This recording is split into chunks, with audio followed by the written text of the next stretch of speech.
A peaceful protest turned violent and bloody on the morning of August 6, 1990, setting off a series of riots across Port Elizabeth's northern areas that resulted in more than 50 people dying and dozens being injured. The northern areas were the product of Anti-apartheid Era Group Areas Act, forcing communities into overcrowded and undeserved townships. Every year on the 6th of August, the family and friends get to relive this tragic ordeal and are pleading for an inquest to be opened. I think there must be an inquest, national inquest, and the second one is compensation for the affected families. In fact, a healing process for the whole of northern areas, because people of the northern areas were victims, all of them. And then an educational trust fund for the schools, and the Nelson Mandela University must adopt then the northern area schools, and everything, housing, because we're sitting with a backlog of housing for the families affected, and most of all, a healing process, like I've said, for the northern areas. As of 2023, local leaders have pushed for provincial or national recognition of the uprising, questioning why August 6 isn't commemorated similarly to June 16th, Soweto uprising.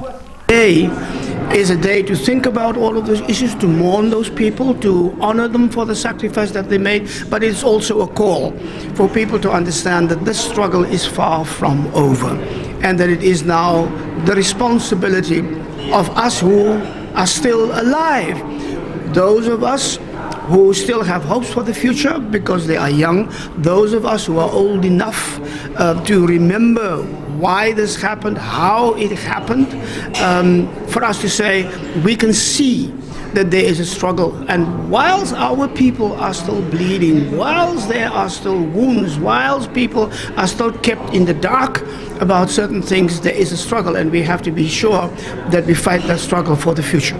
Survivors and advocacy groups have sought restorative justice via memories, documentation and demands for social upliftment.